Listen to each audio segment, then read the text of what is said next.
Wholesale Hotline, where we cover everything to do with wholesale real estate. I'm Jamil Damji. I'm Brent Daniels. And I am Pace Morby. And together we cover the most important parts of wholesale real estate. Lead generation. Conversion of sellers into contracts. And dispositions. Guys, remember when you're watching this show, do us a favor and squad up in the comments. Make sure that you are liking and subscribing to the YouTube channels and in the Facebook group Wholesale Hotline.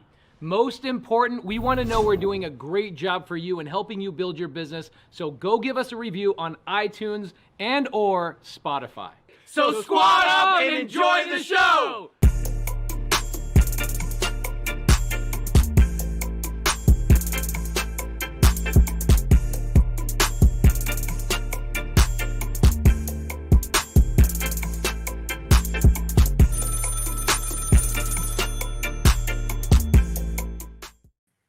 Who is out there finding unbelievable deals, unbelievable opportunities? We want to hear from you here in the chat. My name is Brent Daniels. Welcome to Wholesale Hotline number 231 with Pace Morby and Jerry Norton.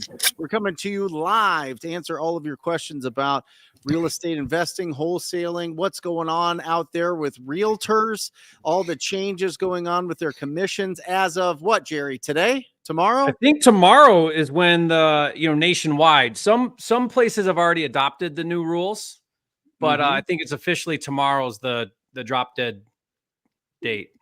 So what happens tomorrow, Jerry? Well, starting tomorrow, the way that buyer's agents will operate is completely different than the old model. No longer is their commission predetermined and set prior to a buyer engaging with a buyer's agent.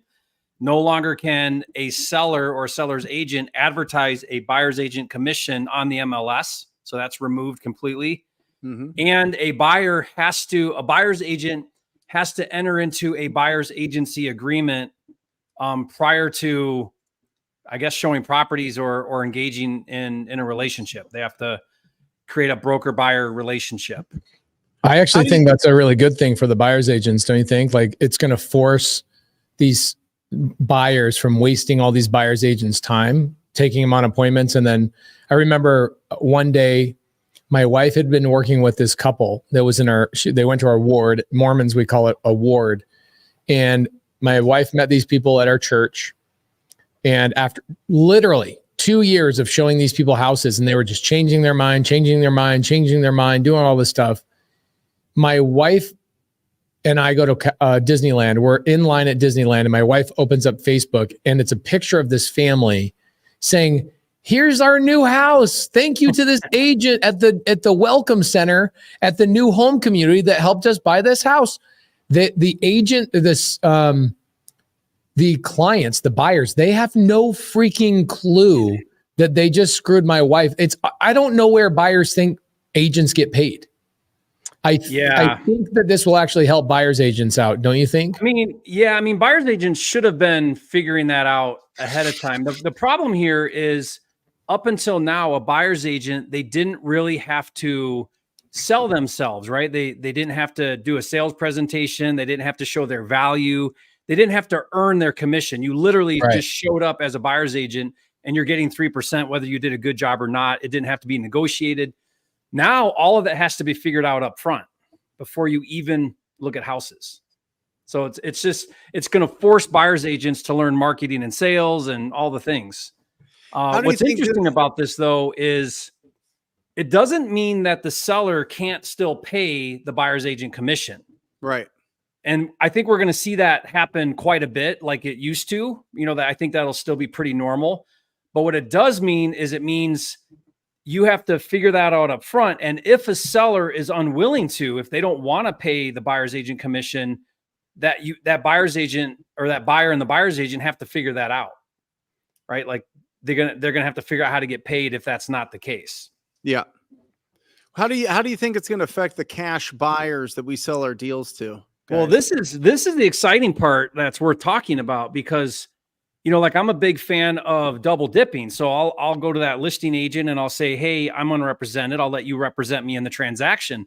Well, before that was the end of it. Like that was all we had to say. And then we knew that 3% that was available for the buyer's agent that was already predetermined would just go straight to that listing agent. So it was sort of this, once we agree on that double dip, they call it dual agency. Once that's been agreed upon, then, it was pretty simple. We move forward. That agent would get 6% or whatever the total commission was. And that was the end of it. Well, now we get to have a totally different conversation. We get to say, hey, I'm unrepresented. What do you want to do? How do you want to work this out? What's your number? What's your fee? I'd like you to represent me in the transaction. I still believe in that model, because what you're doing is you're creating a competitive advantage by offering that listing agent to also be a buyer's agent. Now, this is where it's allowed, right?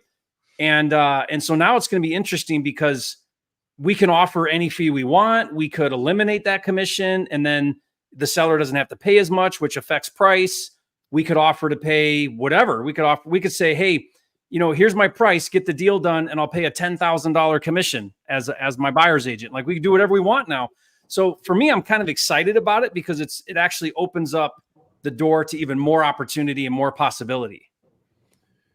What about from the buyer side, Jerry? Like, we're selling our deals to a lot of people that are doing renovations, a lot of fix and flippers. Do you think that there's any concern, any excitement over these changes? You know what I mean? Like, are they like, well, now I gotta really be loud about what I'm offering as a commission to sell my properties fast so I can turn my money over? Or is it like, hey, maybe some buyers are just going to hit me up and I don't have to factor that 2.5%, 3% into my final numbers when I look at for me, like on my flips, I'm still going to go into the deal and I'm still going to budget, a 6% commission, or I'm still going to budget, let's say, a 3% commission to a buyer's agent, because I'm going to anticipate that most buyers that are going to come forward, they're going to be asking for that commission to be paid by the seller. Right. So I would say if you're an investor and you're on the sales side, then I would still factor on paying like a normal buyer's agent commission.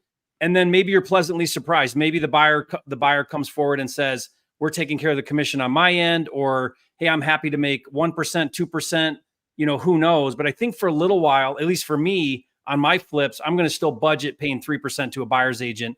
And I'm going to anticipate that they're going to ask for me to pay that out of the seller side. Right. The only thought I have there, do that. You just can't advertise it and it's not predetermined.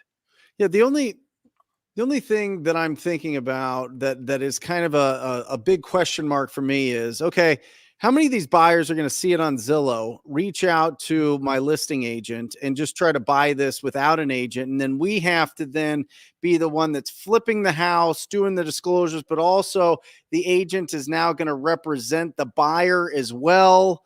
And I don't like that. I never my listing agent. So NAR's big argument was this is going to hurt the consumer because now buyers are going to come with little to no or poor representation.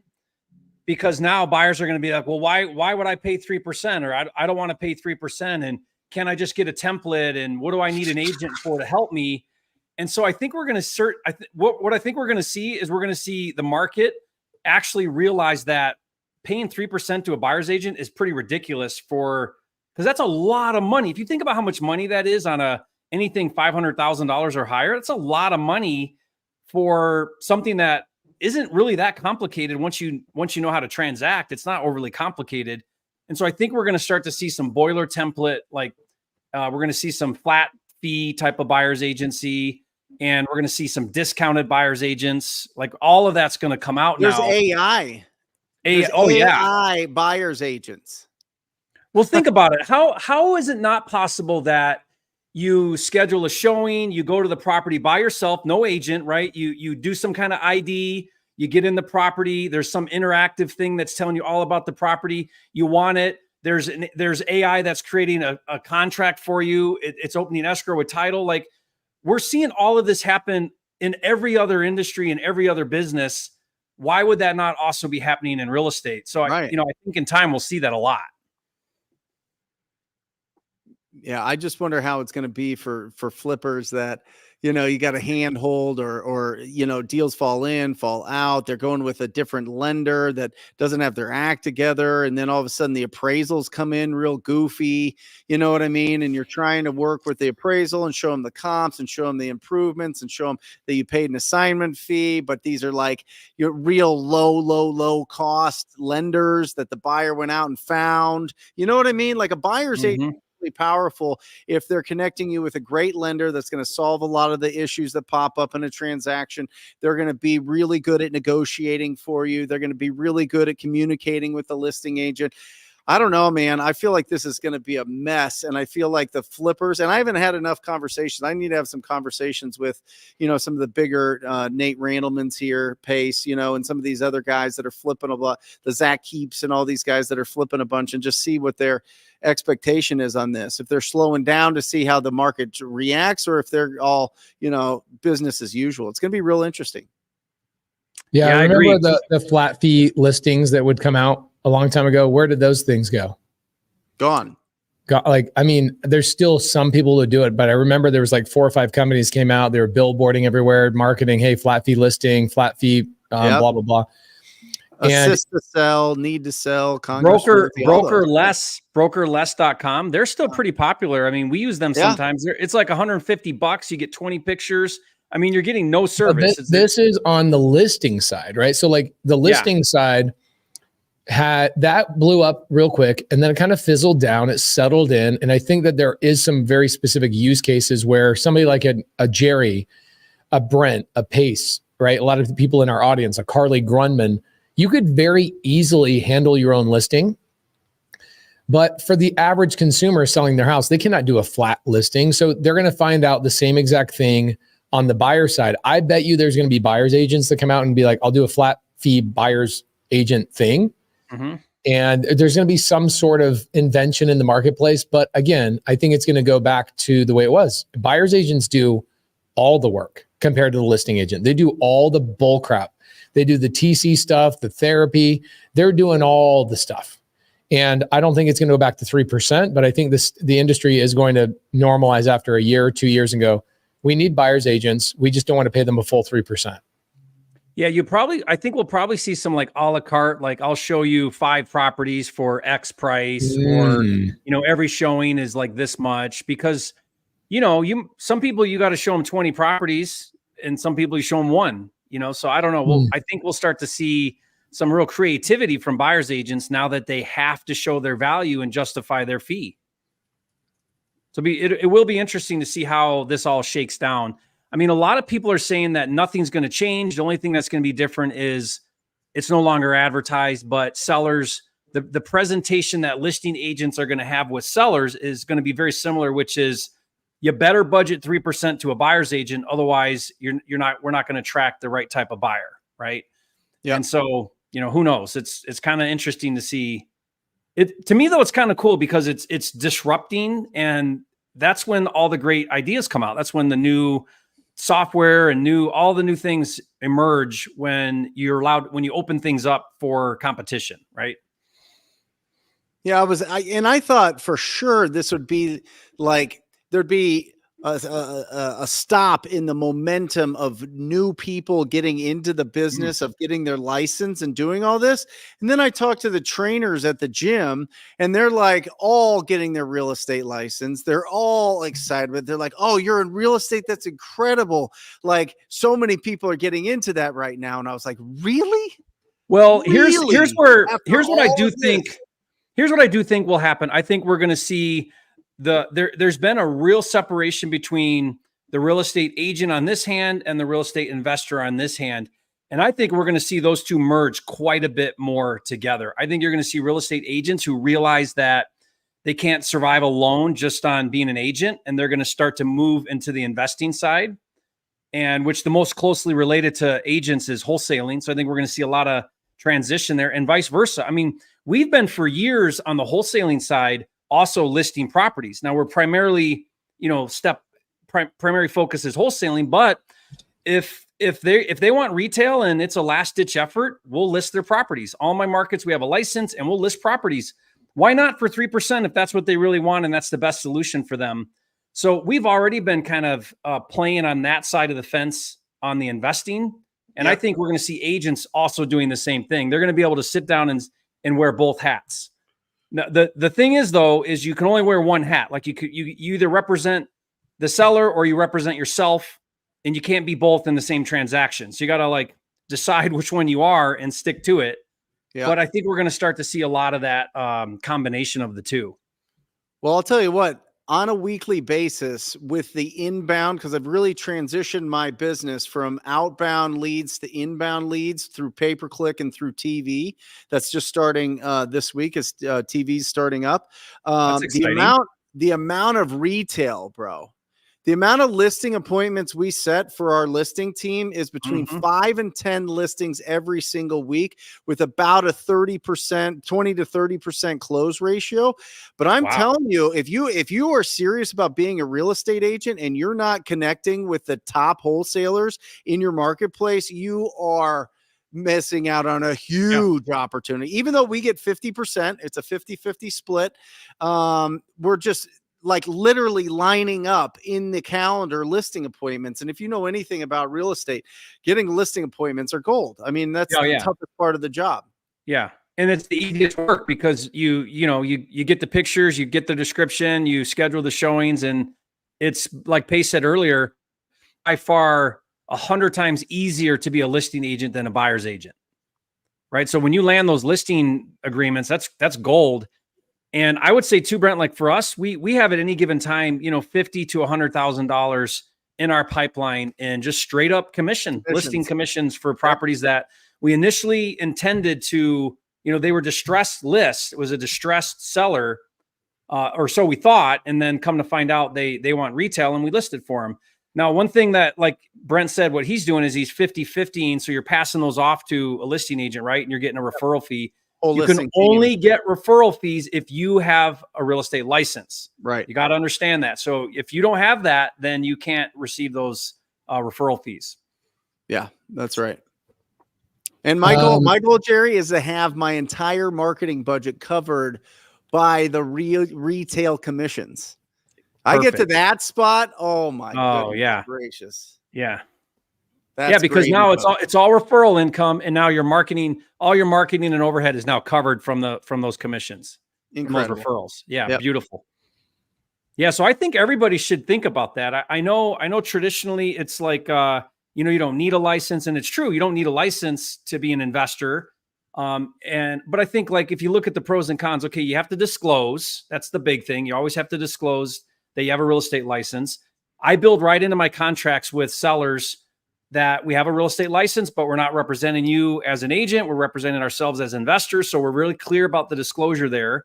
And as long as you're doing those things and you're staying really, really clear with the sellers that on where you sit in the transaction, then you're okay, right? It's where you get in trouble is if there's any gray area. And what would happen is if someone reported you back to the real estate commission and they had all thought you were misrepresenting yourself, then that's where you get in trouble when you have a license. And Jerry, do you have a license? Yeah. Pace, you don't, right? I never will. Right. I think it's interesting. I think that, when I see somebody that is in our business that has a license, they feel stickier. They feel like they're going to be in the business longer and do the work and really commit to it.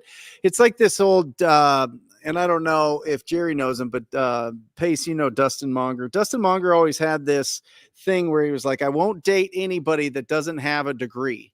And he goes, I don't care about the intelligence side of it. It's the it's finishing something, committing to something and getting it done is something that I think is a high character trait. And so I always think about that now. I always think about that. I mean, I didn't follow that by any means, but I kind of feel that way sometimes when I'm speaking with people that are just starting out in their wholesaling journey. That already have a license, I know that they're going to take to it a lot more seriously, in my experience. I agree. I agree with that entirely. For the people out there, like, wait, Pace doesn't want to have a license. I have access to a license. Yeah. You have people on your team with a license. license. Yeah, Molly has a license. Yeah. My wife has a license. Cody Barton has a license. Josiah has a license. Like everybody around me has a license. And my Well, that's all I primary, meant. That's all. Yeah. That's all that. Yeah. Yeah. Like in other states, my somebody on the team has a license. I don't have a license in every state, you know. So that's all. Yeah. If you have that license, you can just take advantage of that additional revenue. Yeah, and I agree with that, Brent. You know, I was a licensed contractor for 10 years. And so I think that somebody that's willing to go through that process is going to be a lot stickier for sure. Shout out to Chris Jean-Baptiste out of Brooklyn. Love you, brother. Appreciate you so much. And also shout out to the 350 people that are on here today. Thank you guys for coming in and hang out on Wholesale Hotline. Just so you guys know, when you guys are watching and you see maybe 75 people over on Jamil Damji's YouTube channel and then 160 on my YouTube channel, we're kind of spread out to a couple of different channels. So just want to let you guys know it's not a bad idea to bounce back and forth between a couple of channels to network in the side chat. We are live, my friends. Today is August 12th, 2024. This is the live show. Okay. We've got some good questions here. Mm-hmm. Do I need a real estate license to wholesale? By the way, no. Jerry, we have your report down here in the files here. If you want to pull it up, you can just add that, and that'll let everybody know where you do need a license, depending on the state. But yeah, most states. Yeah, I mean, this is constantly changing and evolving because more regulation keeps coming out. So you do want to stay current on what's going on here, but several states require a license to wholesale, and even then you have to kind of understand what they're saying, because some of it is a license to wholesale in and of itself. And then other states have laws where it's just about how you market your contract for sale that requires a license, which is a little bit more lenient than, you know, any type of wholesaling requires a license. So, you know, you definitely want to make sure you understand what state you're transacting in and what you're allowed to do and not allowed to do. Okay. Ephraim says, Efrain Peña, how do I talk to get this leads? Don't mind splitting the commission. You know, I don't know what you're saying, but I'm going to assume you're asking, how do I get leads? There's so many trainings on how to get leads. And I think this is such a beautiful question. It should be one of the first questions you ask, and also one of the first questions you answer. Because every other question you start asking about your business without leads is just a curiosity. It's not something that's going to solve a problem. We get paid by solving problems, my friends. If you don't have leads, that's the only problem you have. Yeah. And you got to go fix that problem. So go ask that question. Go to Jerry, type in this on YouTube, Jerry Norton leads. I guarantee you that freaking guy has made a YouTube video on how to generate some freaking leads. Okay. Well, and I think it's important to understand what a lead is, right? What is the definition of a lead? A lead is not just somebody that's like, yeah, how much will you give me? A lead's not somebody that you had a good conversation with and they might sell at some point. A lead is somebody that has made the decision they're going to sign the documents required to transfer title to somebody else or control to somebody else, however you want to put it. But it's somebody that's made the decision they don't want this property anymore. They don't want the responsibility of this property anymore. That's what a lead is. And if you're wholesaling, it's somebody that wants to transfer title to somebody else. And that's what's really important. That's something that we have to fundamentally understand and pull out of those property owners to make sure that we're not wasting our time just spinning our wheels with people that'll never sell their property. Yeah. Yeah, I agree. Lead generation is the lifeblood of your business. If you're not generating leads on a daily basis, you have no pipeline, you have no business. It really starts there. Like that's your one and only problem for most people is leads. How do I get quality leads? Yeah, and there's 3 ways to get leads. You buy them, you earn them, or you wait for them. Right? You buy them through marketing, you earn them through prospecting, and you earn them and you wait for them from referrals. I mean, that's your 3 main sources that you're going to use to generate leads. And most of us have to start out by being wildly proactive, going out and initiating those conversations ourselves. because we don't have a huge budget to have people call you. I will tell you this. It is between $4,000 and $6,000 here in Phoenix, Arizona to get a deal closed if you're marketing. 4,000 to 6,000. It could be much more than that, but depending on your processes. But if you don't have $4,000 to $6,000 in a major market, would you agree, guys? For a wholesale $20,000 to $25,000 deal, would you say about 4 to 6? Direct to seller, yeah. Right. Yeah, Jamil told me it's even higher. It's up over 10,000 in some markets, your hot markets. Oh, yeah. Anywhere in Seattle or Chicago or Miami or Vegas, Southern Phoenix. California. Yeah. Yeah, for sure. Wolford1 says, hit the like button, y'all. Yeah, guys, we got about 400 people watching between a couple of different YouTube video channels. Give us a little bit of love. Share this with your mom. Tell her what's up. Tell her I said hi. Also, check out the turkey cam. We got the turkey cam going today. Check it out. We don't have any turkeys out there in the property today, but one turkey was out in the property yesterday. I was hanging out with Jerry, and he smoked me at pickleball. I don't know. You're getting that Morby method down pretty good. Yeah, the lob method is pretty good. We came up with a new Morby method in pickleball. It's not a real estate Nice. thing; it's a pickleball thing. It's so good. Just boom, hit it so high they have to break their neck to look up at the ball. Cleo has asked the same question multiple times. He says, "Hey, do you have any advice? Private money is the holy grail to real estate masterclass. I have a deal that I need this for." Okay, is that something of yours, Jerry? Well, you and I did a private money masterclass. I wonder if that's what they're talking about. How about this, guys? I will give you a list of private money lenders right now. It has about $15 million on it. I think it's called Pace's Private Money Lenders. And these are people I've done deals with. Dang it. I don't know the website. I got to pull it up. I think Pace's, that's it. PacesPrivateMoneyLenders.com. Is that it? Yes.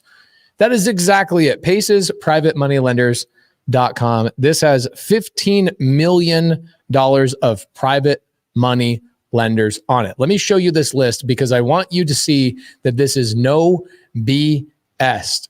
This is absolutely super gangster. I think this one has 13 million on it. So let's check it out. And I want you to know that you don't need to go and find private money lenders. Just download the list. It's a Google sheet. These are real people, real emails, real phone numbers, and real dollars that they have access to. The total dollar amount, $13,448,500 is what is available on this list. So if you have another question about Pace, where do I find private money? You'll notice that this is titled PML List number 4, June of 2024.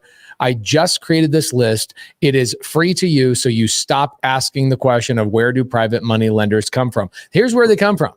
Uncle Pace. Don't go to somebody that's charging you $35,000 to learn how to raise private capital. Me, Jerry, Brent, Jamil, we got free resources for you, helping you out. No more questions about where do private money lenders come from. Okay. Mm-hmm. Awesome. Here's a good question. Waring F. So when you're selling your LLC on a wholesale deal, this is a Jerry question maybe. Do you need an LLC bank account EIN for it, or do you just transfer the LLC to the end buyer?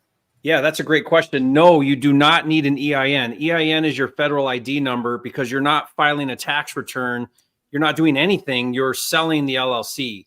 Now, once you sell it to your buyer, they can do what they want. They could keep that LLC active. They could close it down. They could transfer the property into their other company. Whatever they do is on them. All you need to do is form the LLC. You're going to create now a membership interest in that LLC. And by the way, I give away all this for free. Like I had a lawyer create all of these docs, and you guys can get that for free. Just go to llcflipperkit.com and you can get all the documents you need to sell an LLC, because you're going to remember, it's not real estate now, it's a business. You're selling a business, not real estate. So it's treated a little differently than a real estate transaction.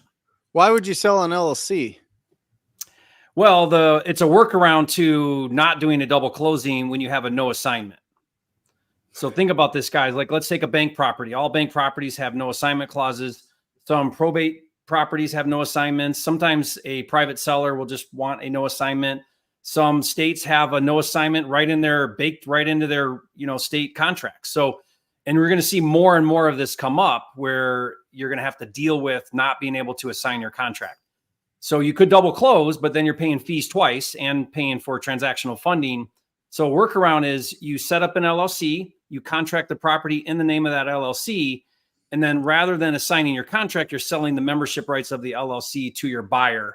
So at closing, the buyer didn't change. It's still 123 Main Street LLC.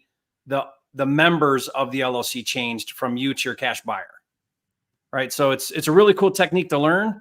It's not super clean because you could encumber an LLC. Like I could set up an LLC, go get $100,000 in business line of credit on it, and then sell it to Brent, and Brent just inherited a liability, right? So you got to be careful if you're buying an LLC. Like I would do a UCC filing against the LLC, make sure it's not holding any debt, right? Because you would be inheriting that. So and it's done outside of closing. So that's another thing that's a little tricky sometimes, but it's a workaround. We at Creative Title and Escrow in about 3 months, we will help you sell your LLCs to an end buyer. That we will allow that to go through our escrow company. Just so you know, Creative Title and Escrow. The name of the website is getcreativetitle.com. Also, Stacy, kind of tying into Jerry's answer here. I need to get an LLC within a trust. I got a quote from $4,000 from Anderson Business Advisors. Guys, I would not use Anderson Business Advisors. You can quote me by saying that. Toby is one of my friends. Those guys that own that company are my friends, but their company is months and months of waiting, and they're 3 times more expensive than they should be, especially for starting out real estate investors. I use a company called Prime. Their website is startwithprime.com. I set up my LLCs there. I set up my trusts. Steve Harwood is a really good friend of all of ours. He was just up here in Montana with me and Jerry on Jerry's Lake. Startwithprime.com is where we get all the LLCs done, the trust done. They're about a third the price of Anderson Business Advisors. Man, Anderson Business Advisors just got too big, too fast, and I just don't think they can keep up with all their demand. And that's been like 3 or 4 years of that. So love those guys. They're great human beings, but their business has a little bit of to fix on the customer service side and on the pricing. Okay. They also face, what's great about Prime is they pretty much just specialize in real estate investors. So they know what we do inside and out. So that's another great benefit to them. I love that. Okay. So here's another question. Robert Gardner says, Pace, you need to access request to switch to an account to access.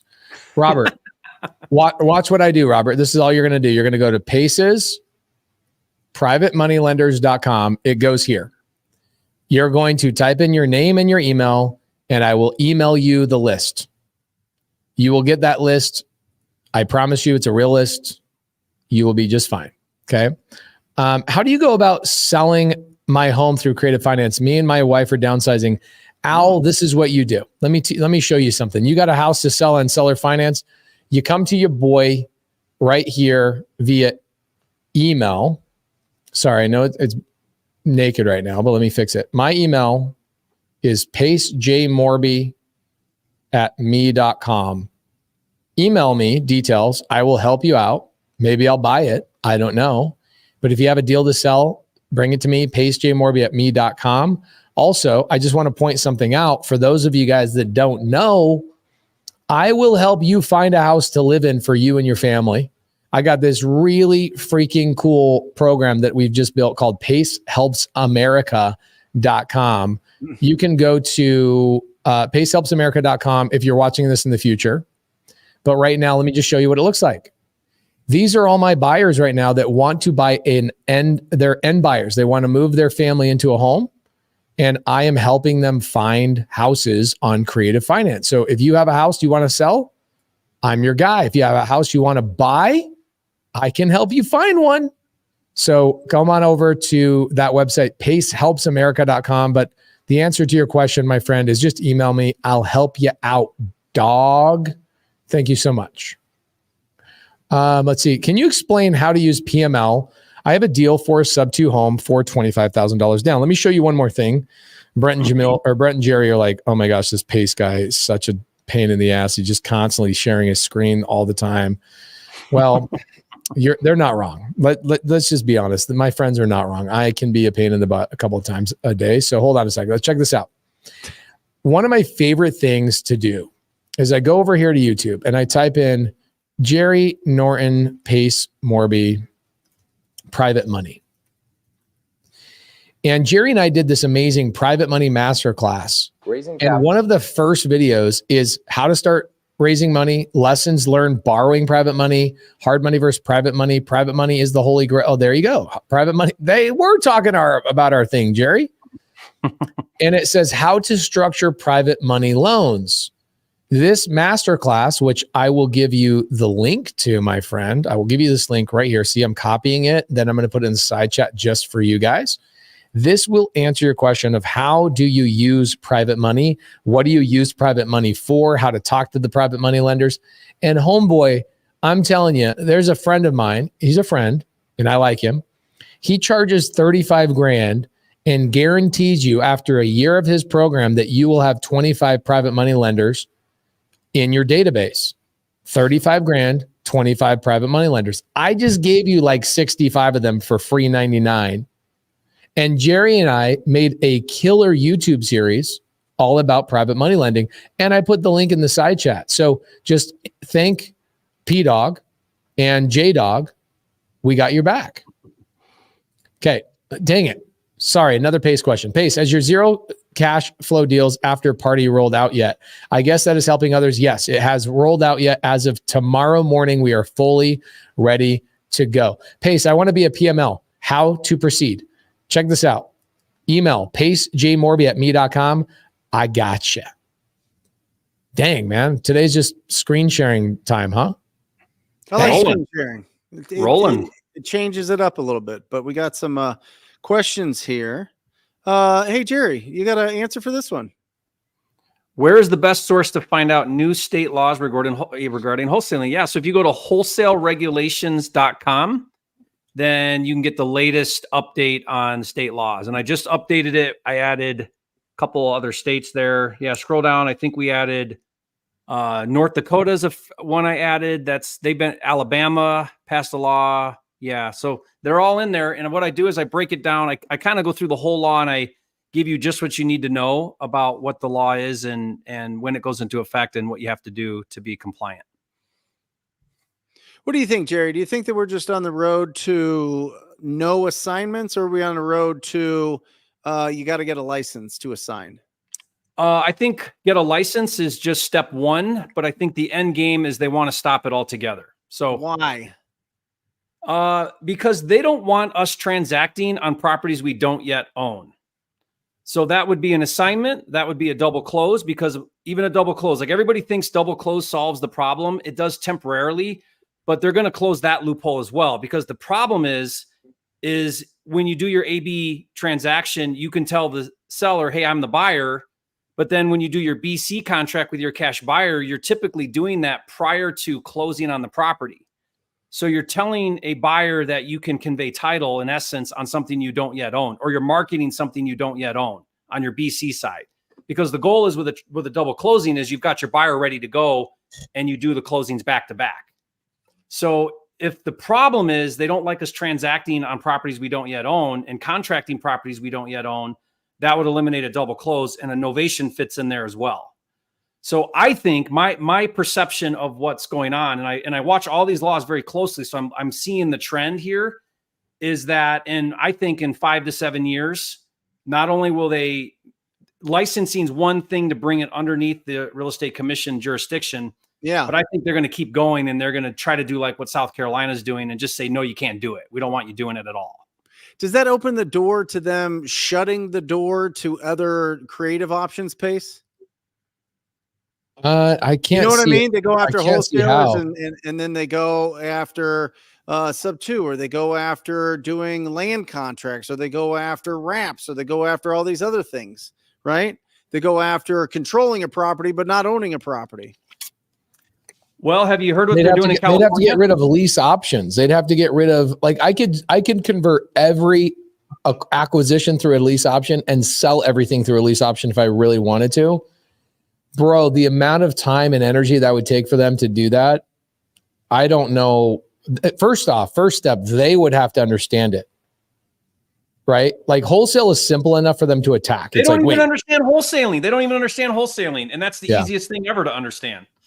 Yeah, I don't think creative finance can be even remotely touched. I don't think they're smart enough to even know these transactions exist. Like, I can't even tell you how many times we talk to an escrow officer and they're like, "A what? How? Wait, you're doing what? Wait, I don't understand." Right? I don't think so. Pace, have you heard what Colorado just passed? No, what? They passed a law, went into effect June, I think. But in Colorado with multifamily, the state of Colorado has first right of refusal to buy a multifamily property from the private sector. Guys, this is what happens when you let Democrats move into your state, okay? They turn your whole entire state over to a complete totalitarianism. We have first right of refusal to buy your property. You cannot even choose. The government you cannot even choose who you sell your property to and how. Who sets the price? Is now in real estate in Colorado. Who sets the price? I mean, if the seller says I'm selling, somebody contracts it, they can come in and say, we'll take it for that price. Got it. Wow. So that's crazy. Well, I think it's. I'm voting for Biden. I'm voting for Biden. I'm all in. Did you hear what California passed? So California passed a law for flippers, and and this is statewide in California. If you're a flipper, as the flipper, you have to now hire licensed and registered contractors on your entire renovation, and you have to provide who they are and what they did, and fully disclose what your rehab was. And then buyers have recourse if something was done wrong or incorrect. Wait. What? This is where? California. Guys, half of your contractors are illegal immigrants who are 10 times better than the licensed contractor, white dudes that can't do the job and charge 4 times too much money. Yeah, think about it. You're doing carpet or gutters or paint, licensed and registered contractors. And now you hold liability because buyers have recourse. So now you got to be really careful. So you're taking on all this additional liability. I mean, I'm all for hiring good contractors, but it's just the state is now coming into real estate investing. Like they're getting their hands in it. They're getting their fingers in it. My gosh, man. This is why less government, you know what I'm saying? Like if I was forced to hire a licensed contractor here in Montana to do my concrete, out for the pickleball court, the driveway, the barn, all that kind of stuff. One, the job still would not be done. And I would have paid twice as much money and it would have gotten done with half as much quality if I hired a licensed dude. Yeah. Well, think about this. It would have given me an attitude the whole time. The Hispanic guys that I get come in, they're not even from Montana. They drove in from Seattle, non-licensed, and got it done for 1/4 the price, twice as fast, and thanked me for the work. The other guys are like, you'll be lucky if I can get to this in 2 months. Guys, you vote with your feet, my friends. And you Californians that are sticking around in California, you're voting by staying in that awful state. Gosh dang, that sucks. Well, think about this. Your rehab budgets are going to double now, which means who are you ultimately affecting? You're just hurting the seller. It's like every single time you hurt the seller. Yep. Yeah, because we got to dig into the seller's pocket on a cash transaction to justify the purchase. If I've got a contractor who's going to charge me $60,000 for a $30,000 job.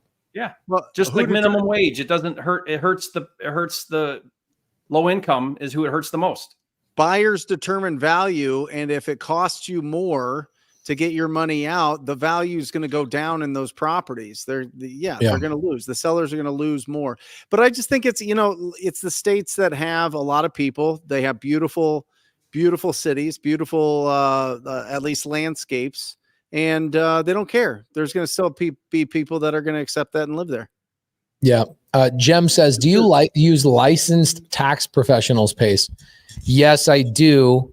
Sadly, most licensed tax professionals are not that smart. I'll tell you right now, JEM or Jem, most of the CPAs that I've met over my last 15 years or so of being a business owner don't know their butt from a hole in the ground. I teach most CPAs about cost segregations.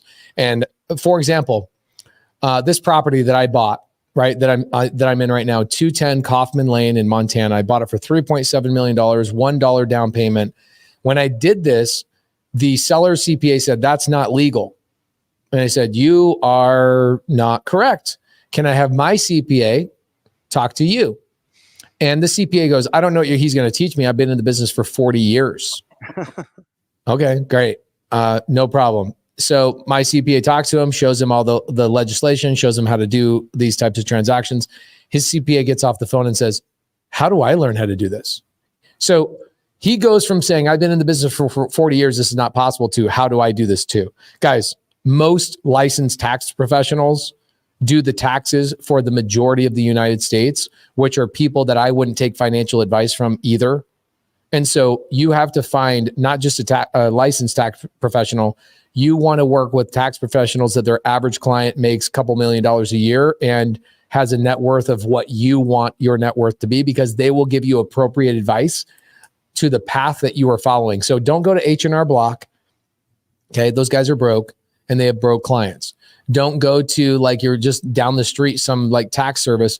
Go to a mastermind or go to a seminar and find the CPAs that are doing the tax advice or the tax work for professionals like myself. Okay.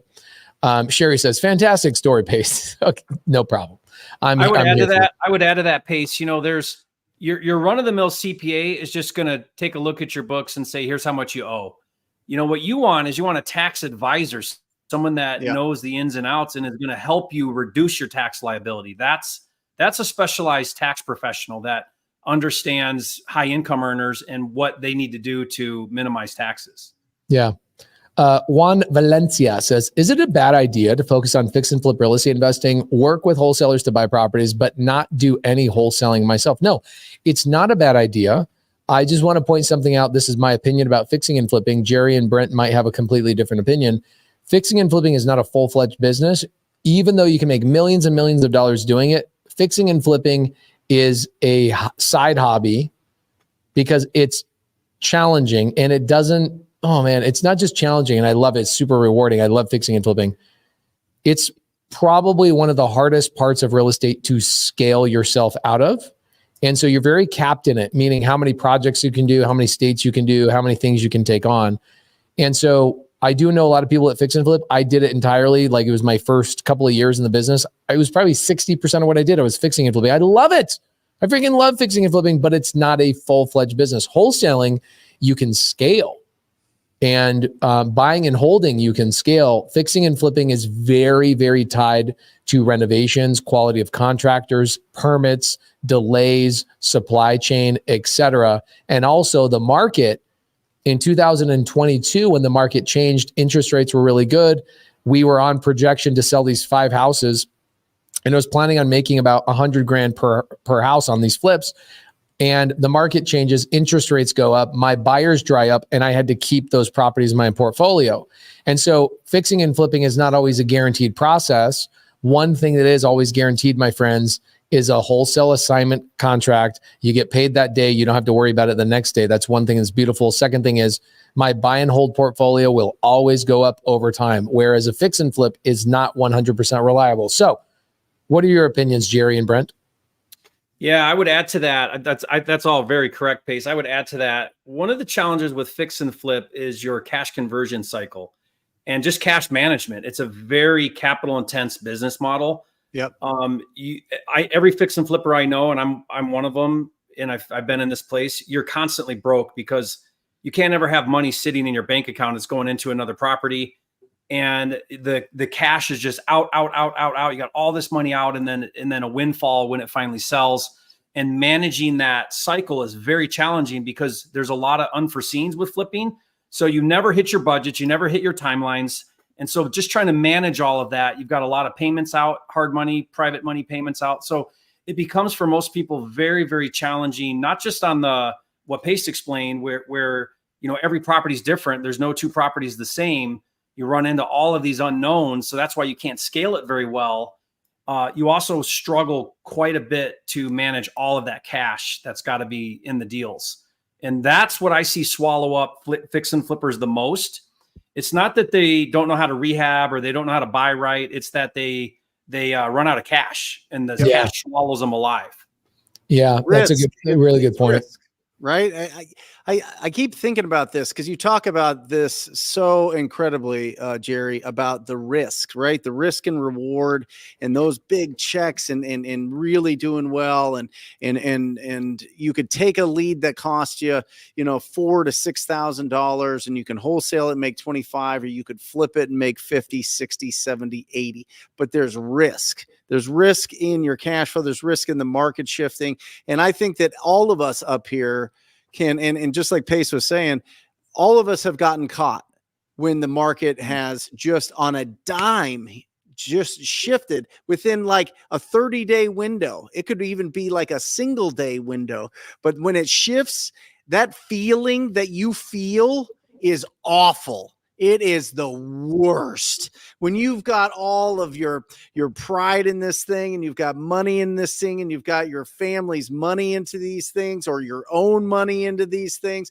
And then all of a sudden it shifts and you have to work something out with the bank to either take it as a rental or take a loss or just break even on it when you were expecting those funds.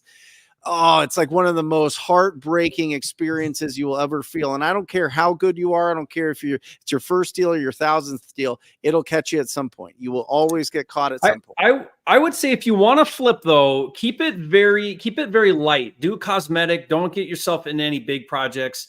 I kind of have a rule with like new flippers.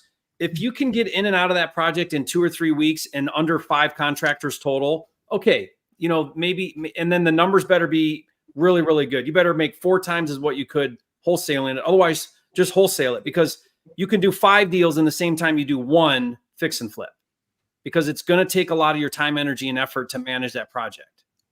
Yeah, I would say never try and pay your today bills with fix and flip money, ever. Right? Here's what this is how I describe it. Wholesale is great for today money. Mm-hmm. Yep. Fixing and flipping is good for tomorrow money.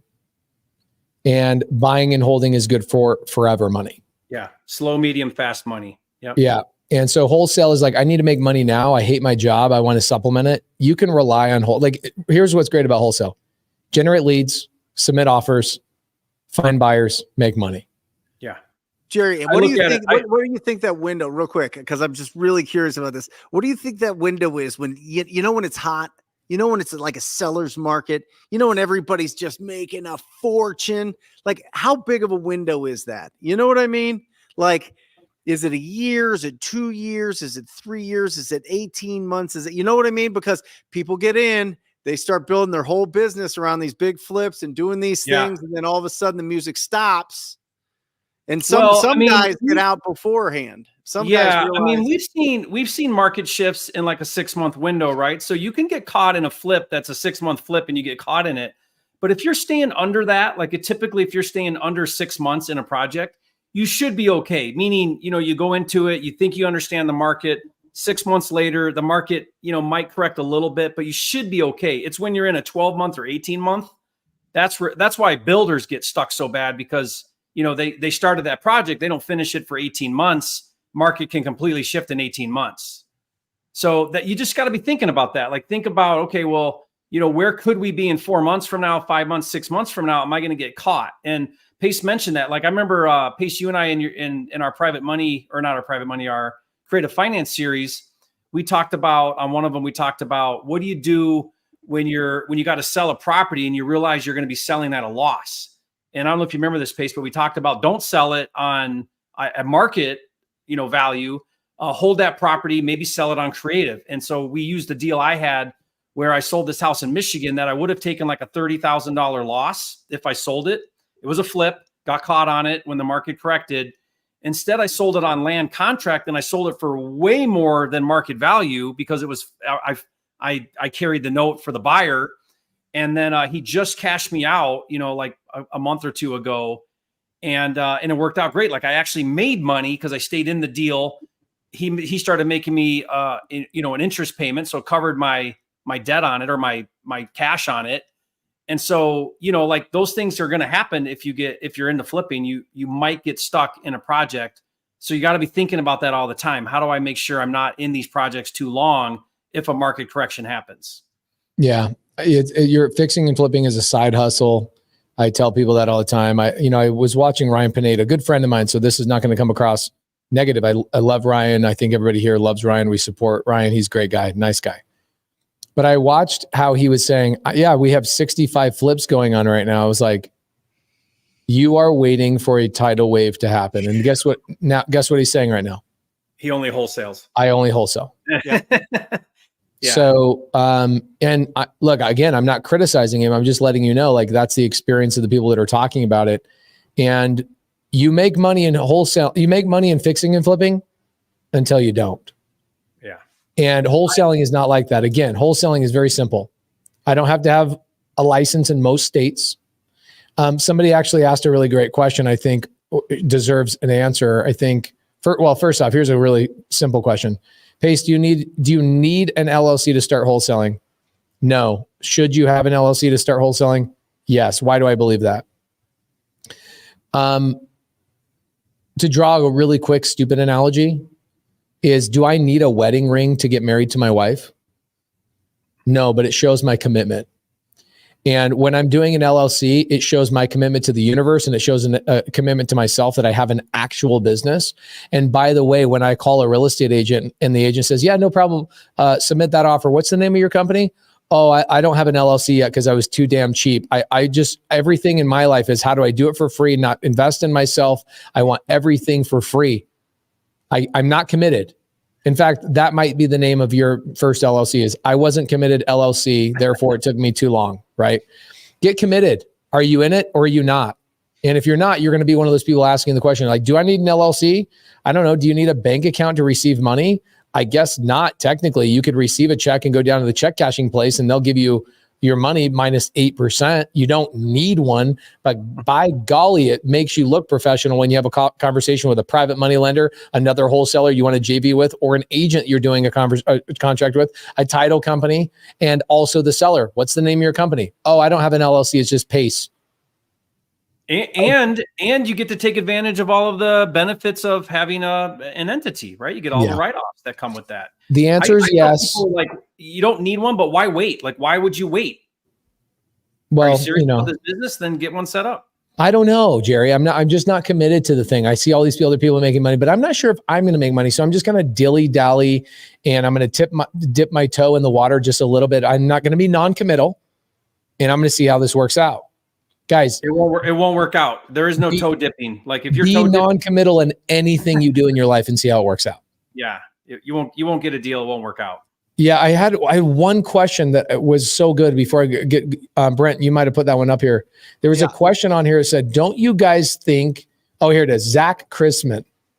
This is a good question. I think it's either accusatory or he didn't ask it properly, and I love accusatory questions. A good friend of mine sent me a text message the other day. Rent one rental at a time. I think you guys might know one rental at a time. Mm-hmm. And he says, "Hey, I just had somebody from Bigger Pockets take a shot at me. What do you do when people talk crap?" And I said, "I send them a thank you note. Thank you for reminding me I'm on the right path and I'm upsetting you. Because nobody cool that did anything cool made everybody happy." So, Pace, nobody criticizes somebody above them. You only criticize or below them. Or somebody is threatened, right? Yeah. And that person for Bigger Pockets is threatened by the guy from one rental at a time. So anyway, Zach, I don't think it's accusatory, but I kind of hope it is, because I want the smoke. He says, "Do you think that you are just delaying the inevitable with wholesaling? Eventually, someone will have to add value." What's your gut reaction to that, Jerry? Well, wholesaling is just, every single product in the world has wholesale and retail, and real estate's no different. Somebody goes direct, somebody does the marketing, somebody does the advertising, somebody creates the wholesale product, and then somebody takes it retail. That's Nike, that's Costco, that's Walmart. The idea of wholesale and retail is a way of doing business. That's how we all operate. Every single thing you look around, every single thing is wholesale and retail. Real estate's no different. Now, are is it going to change like how we transact? Yeah, how we transact maybe will change, but wholesale and retail will never change. That's how the world turns. Yeah, I mean, I don't know if it's adding value to the actual property itself or to the industry. I think either way, I mean, value is you get receipts for value. It's called your income. And so if we weren't making any income, there wouldn't be any value. So obviously there's value to the people that we serve, which is the cash buyers on a customer base. And then from a supplier base, people that want to get rid of their properties, we give them a fast and easy solution to be able to do that. Either we close them ourselves or we'll find somebody else that'll close them. So I think that it's wildly valuable. I've been in this business for 20 years, and I think it's more valuable than being a real estate agent, in my opinion. I think for that niche, I do. For the niche of people that have a tremendous amount of pets and trash and beat up properties, or are in really tough situations financially that they just have to get out of, there needs to be a pawn store. There needs to be somewhere where you can go. You're not getting the full amount, but you're getting speed and convenience, and you're going to work at a different price that's not retail. And so I think that's just the market. I don't think it's going to end. I don't think there's going to be less deals if they say you can't assign contracts anymore. Although I think that is very aggressive. I think that's going to be some states. I don't think that's going to be sweeping, but who knows? I think it's going to be regulated by licensing. And I think licensing is going to open up, and the brokerages are going to make a push to allow assignments, because I think it's a really smart plan for that 6 to 10% of the real estate market that's in true distress. Yeah. The implication here is that a wholesaler is not adding value because they're not fixing up the house.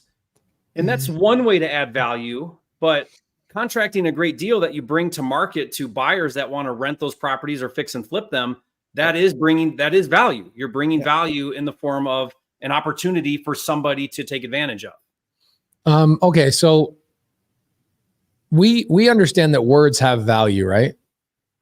Like, people go to therapists and they uncover trauma and they fix their problems. Like, therapists provide value, right? Just with words.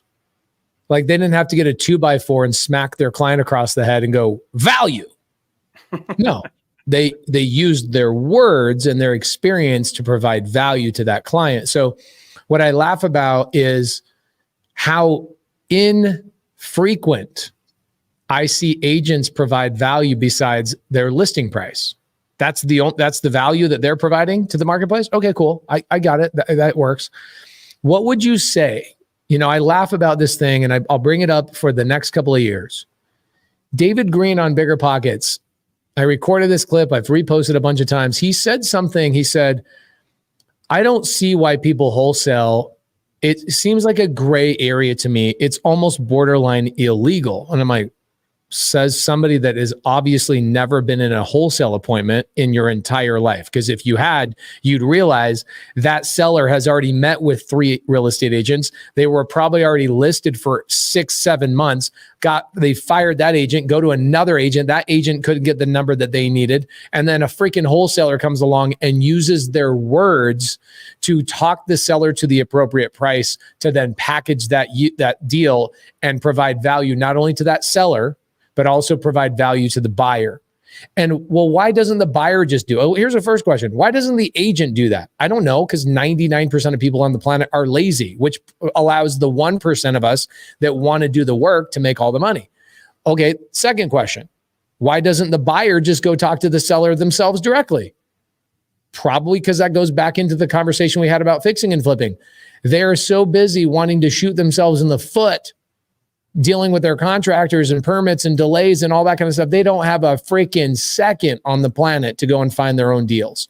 Fix and flippers provide so much more value to this market than I can explain to you. And this is why I used to take people in my Prius and go, get your butt in my passenger seat and I will take you in the home of a homeowner and you will cry. Literally, not figuratively, you will walk out of one of these houses crying, saying, I am so grateful for my life. And oh my gosh, how did you just solve that lady's problem? And I would say, because I did a value add with my mouth. Solving problems and understanding human nature and understanding where they should go after I buy the house. In fact, the last 2 deals, my friend, the last 2 deals that I closed just last week were both sellers who were expired listings. So when somebody like a David Green, again, much respect to David, we are friends. I do adore him. I think he's one of the best of the best. I'm just letting you know that sometimes you'll pick up incorrect information from people that are not in the wholesale business. I started in real estate in the wholesale business only going into living rooms of these homeowners. And I'm telling you, Brent is doing TV ads and he's doing inbound leads in Phoenix, Arizona. This guy could go on 4 appointments a day, and he's one of 50 people in Maricopa County that are also doing the same thing. I bet you there are over 300 or 400 seller appointments a day just in Phoenix, Arizona, with sellers who are like, the agent couldn't help me. I need help. Can you come and buy my house? 300 or 400 a day. Yeah, it's unlimited. It's unlimited. I mean, if you look at, we have 2 million properties in Phoenix, 6 to 10% are in distress at all times. That's 120 to 200,000. Think about it. Think about it. We have 143 million residential properties in the United States. Like, yeah, agents, we get it. You want to go list a property where there can be showings and you can get the most for the property. But guess what? Not everybody wants to show their property. Do you know how many times I go, my guys go in the appointment, and I did when I was going to sit down in the living room, in the kitchen, wherever, and they say, listen, I am so embarrassed by what's going on in this house. I don't want any picture. I don't want anybody here. I just want to get rid of the property, move on with my life. That's what we're talking about. We're not talking about somebody that has this unbelievable, beautiful house that they have to move in the next 30 days. They'll put it on the market until it goes down, and they'll get a buyer, and it'll be done. We're talking about people that are genuinely embarrassed about having people come to their house, or they're scared that their animals will attack people. This is real, guys.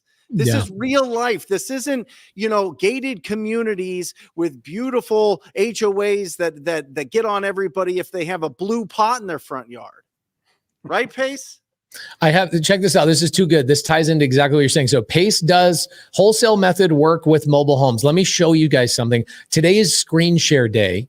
Okay. We're going to be doing some screen sharing today, and I'm going to show you something and tell you a really freaking great story about mobile homes and what Brent just brought up. Check this out. Okay. So let's go to Mesa, Arizona. All right, cool. Go to maps, open in maps. Check this out. I love these properties so much that I can memorize exactly where the deals were done. Okay. So this deal down here, oh my gosh, it's so bad. Like, y'all don't know how bad this gets. Little gas station right here, this house. Okay. 214 and 220. I bought both of these houses. This house, guys, right here is the worst house I have ever physically been in my life. Okay. Mm-hmm. It's a mobile home in a mobile home neighborhood. Okay. By the way, oh my gosh, I got a story after story. I built this house right here. I'm like, okay, I don't want to tell you all the stories. I'll just tell you this one. Check this out. So this house is a mobile home. Okay. You would never believe it, but if you walked past this white Volkswagen Bug, they don't use their front door because do you see their front door? You can't even see anything besides the little junk on their front. This is their front porch. Yep. It's so full of junk, they don't even use their front door anymore. When you walk to the back of the house, you will slip and slide because the back patio is literally an inch thick of dog and cat crap. Yeah. So I take Cody Barton, my partner here, 6 years ago when we bought the house. And he walks in. The ammonia smell is so strong, it could knock a fly off a garbage truck, my friends. Mm-hmm. Okay. We go inside the house. Everything is covered in dog poop. Everything is covered in cat poop. Everything smells like pee. Cody is so uncouth. Like, he's so blatantly obvious that he's uncomfortable. So he asks the seller, she goes, oh yeah, take a seat. Let's talk. And he goes, do you have a newspaper? And she's like, sure.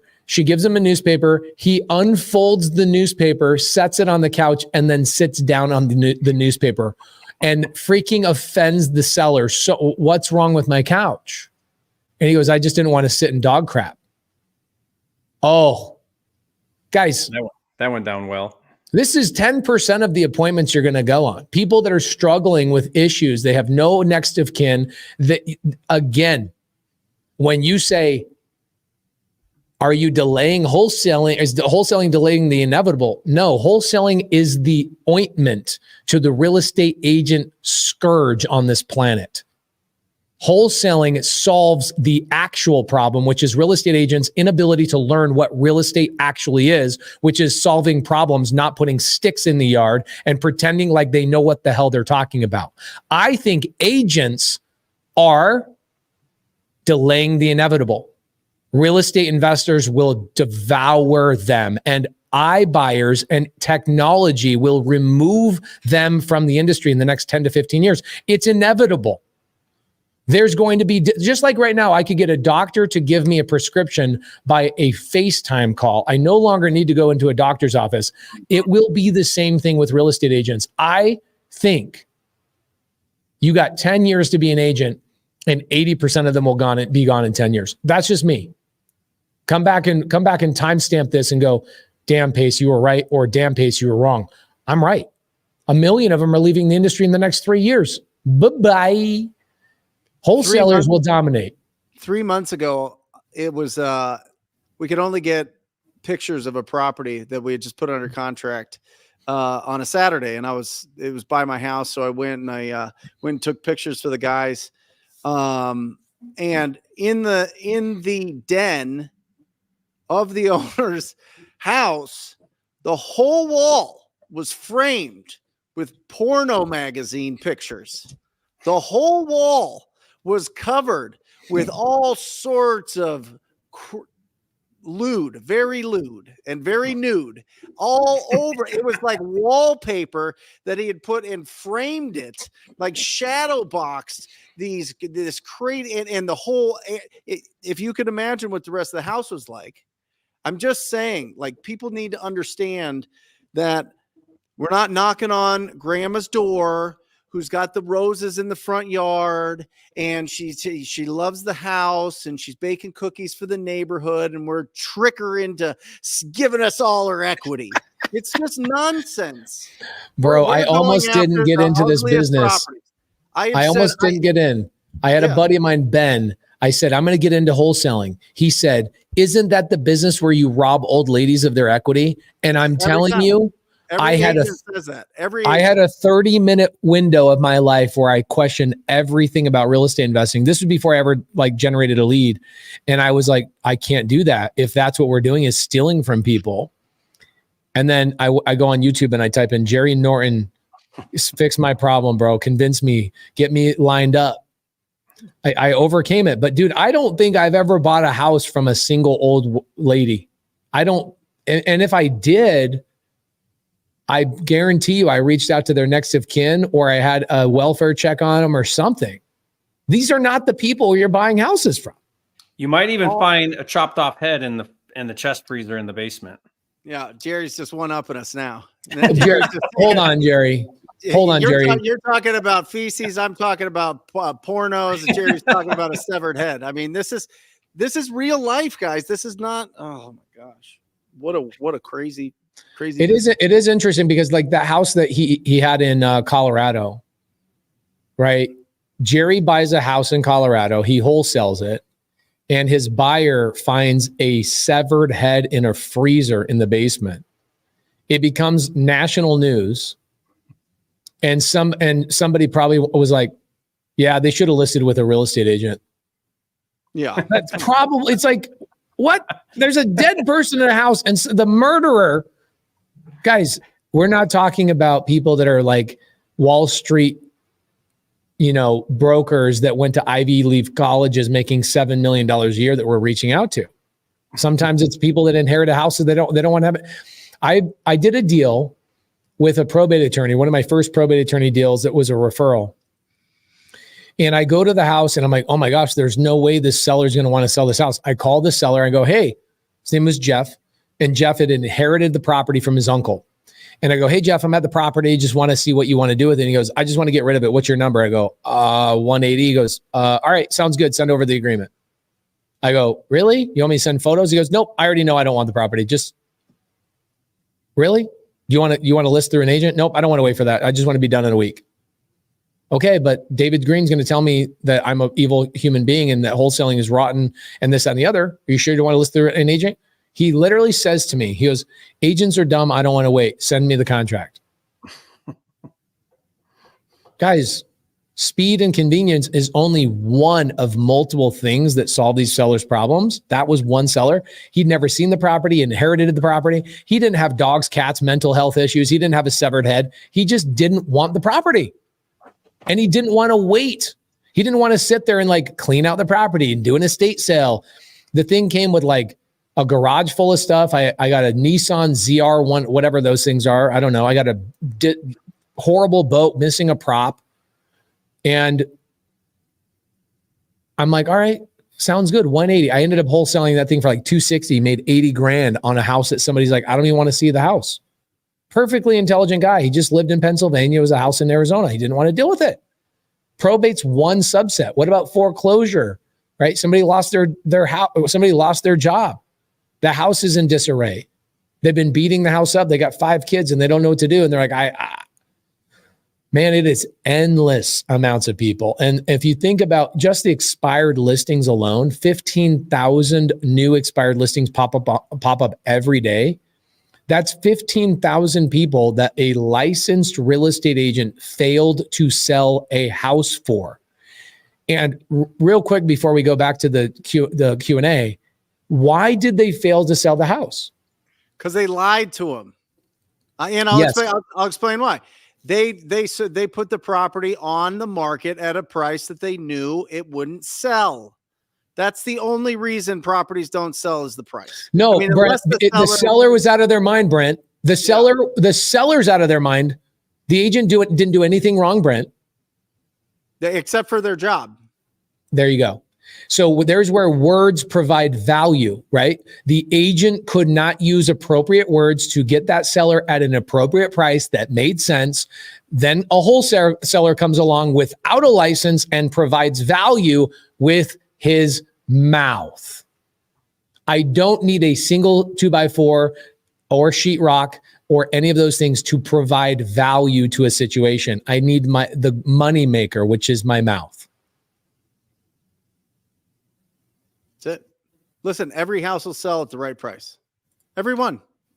Real estate agents have to have the confidence to go in there and explain to property owners what it would. Wrong, Brent. A severed head might make it not sell too. Well, yeah. No, I guarantee you Jerry will sell that house. Just depends on the price. It was a hoarder house. It was a really bad hoarder house. So no, an agent wasn't going to sell that property. Head or no head in the freezer. 500 people watching Wholesale Hotline tonight. It must have been good. You guys stuck around. Thank you so much for hanging out with us tonight. We only got about 12 more minutes. Let's hammer through some questions and I will get off my soapbox about this value add thing, but it is an interesting conversation that people believe. And there's hundreds of thousands of wholesalers out there that don't come on this show anymore. Jerry probably made them multimillionaires and they don't need to come on Wholesale Hotline anymore. But here's a good one from Brandon Vintila. When wholesaling a deal on market, what's the best way to handle when a buyer you send your deal goes to the listing agent and tells them you're wholesaling the deal and agent wants to cancel the contract? This is definitely not a Pace thing. I do not wholesale deals on the MLS. This is definitely a Brent or a Jerry. Brent, you'd probably do this more than anybody else. Or are you closing and you own it? No. I don't do any on-market deals. Okay. This is more Jerry. Jerry, Yeah. What do you got? So this was a real failure to communicate with the agent and set up proper expectations about what you're doing and what's happening.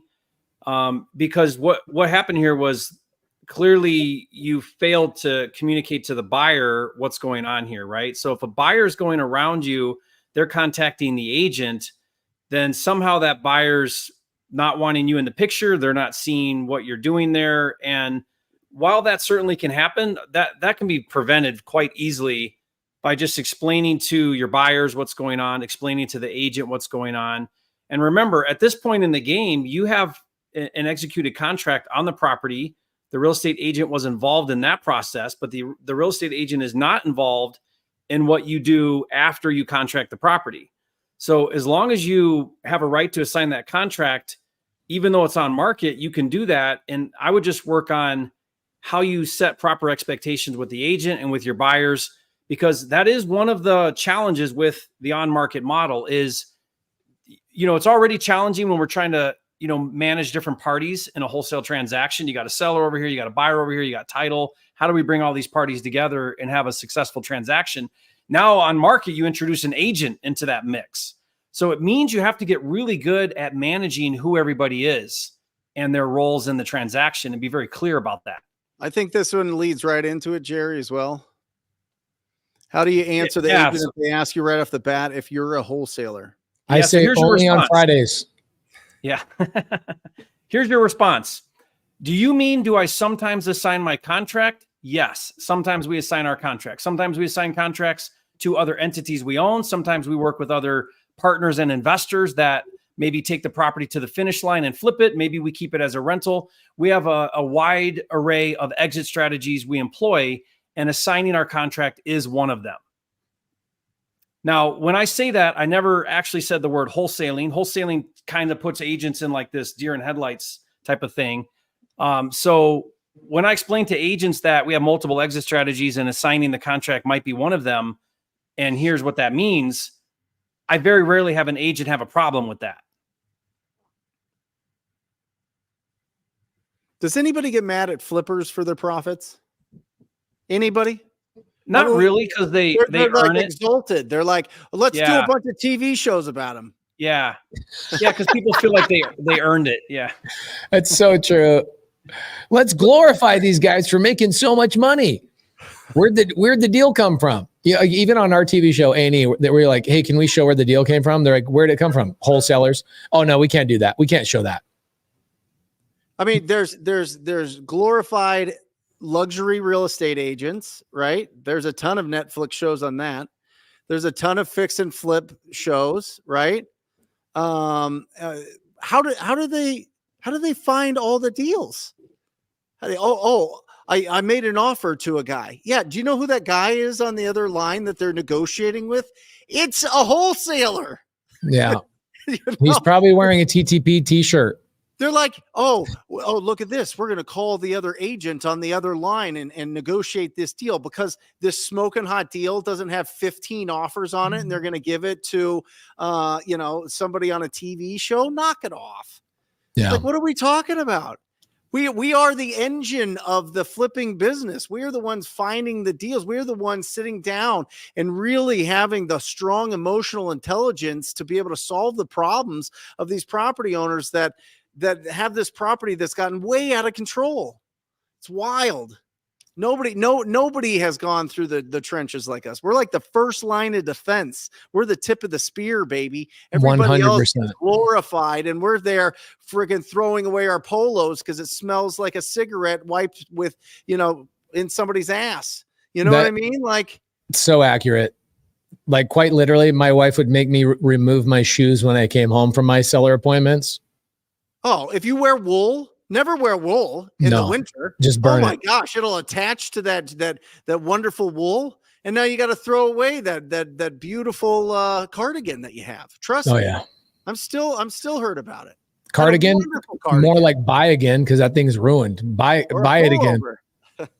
Here's another good thing right here. So Victoria Heaton, by the way, is a real estate agent that I've done multiple sub-2 deals with. She joined sub-2, realizing, hey, I'm an agent. I want to make more money. These guys are talking all the good stuff on Wholesale Hotline. Let me go out and let me drum up some new business outside of being a listing agent. So she comes to me. She's got another agent, a listing agent. Guys, no offense to Victoria. She's out there trying to learn. But there's 2 licensed real estate agents reaching out to me who is not licensed to solve a problem for them. Now, it is an intricate problem. But I want to let you know that combined between those 2 agents, you've got probably 35 years of experience, and they're coming to me without a license. So those of you guys out there are like, oh, just get a license. I want to cuss at you so bad. If you want me to get a license, then stop reaching out to me when you need my help. Okay. You licensees, you people that have licenses, if you want me to get a license, then stop asking me for help when you have a license. Okay. Everybody wants a steak, but they don't want to know it's from a cow. That is so true, Josh. Gosh dang, Josh. That's so good. So we provide so much value to the marketplace. There's no possible way we go away, number one. And number two, we're the most creative people ever in real estate. We provide solutions and we come up with avenues to solve a problem that nobody's even heard of. Like this agent, for example, this deal I just showed you. Okay, they have this problem they're dealing with where the seller has a first lien position right here. Look at that. That's a pretty good interest rate, right? 286. Purchase price is 397.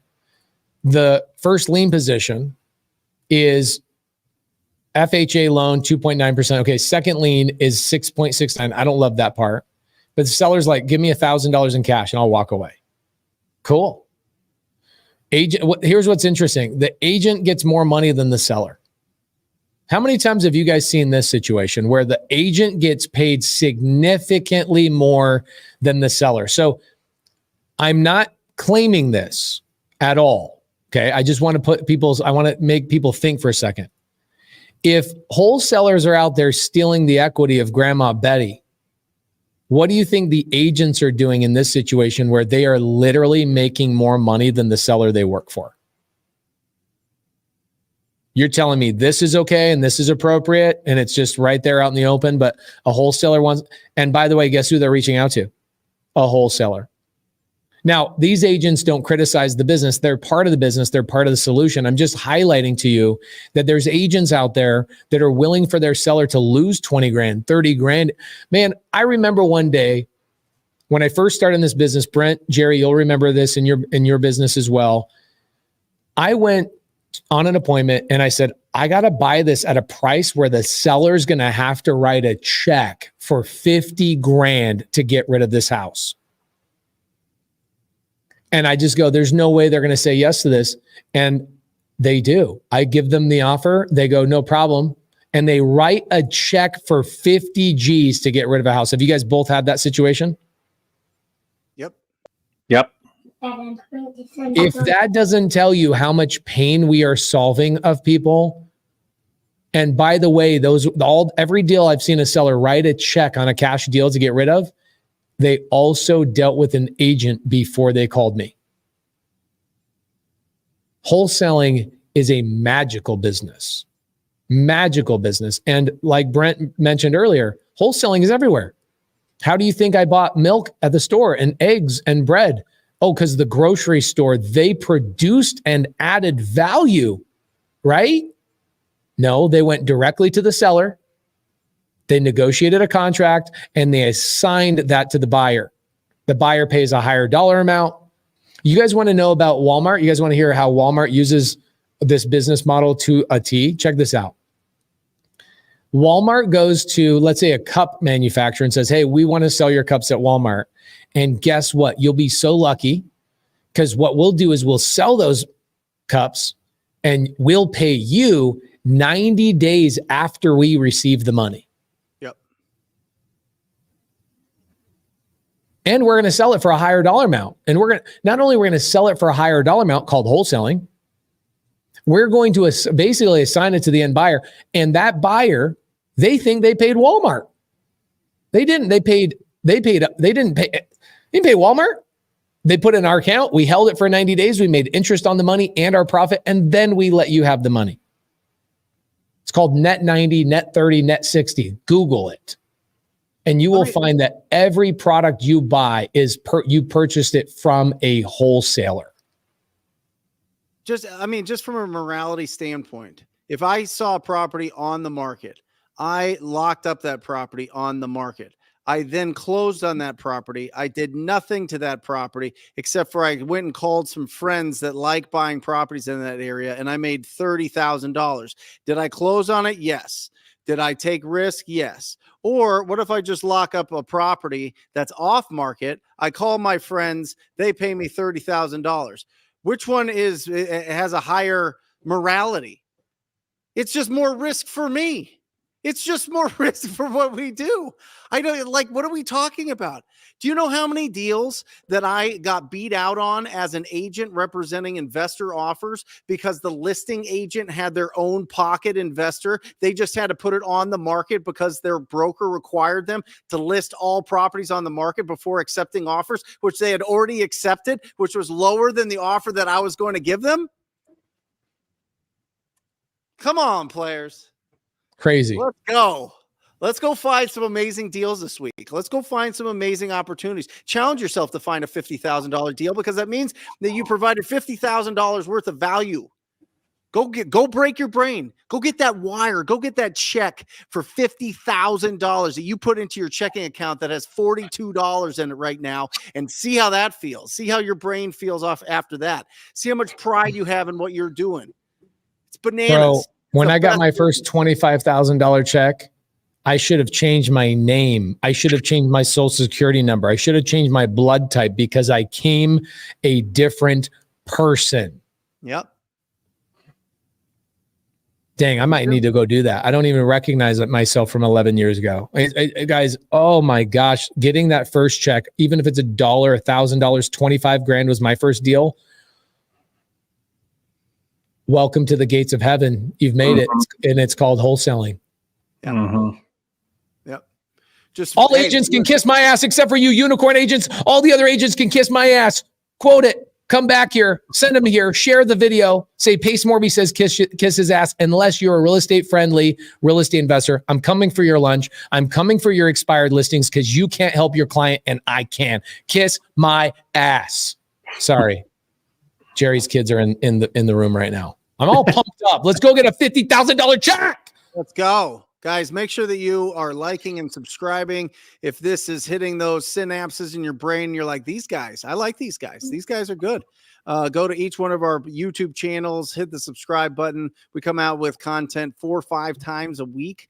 I mean, we absolutely love this industry. We love you guys going out there, taking risks, taking massive imperfect action, going through the process of just, progressing, not trying to be perfect, and just winning each and every day and doing more than you did the day before. So we love you guys. Thanks for joining us. Wholesale Hotline. We out. We out. See ya. Or just say squat up. So squat up and enjoy the show. Yeah. Yeah. Okay.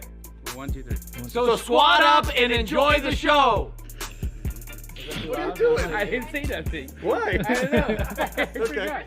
So squat up and enjoy the show. Cool.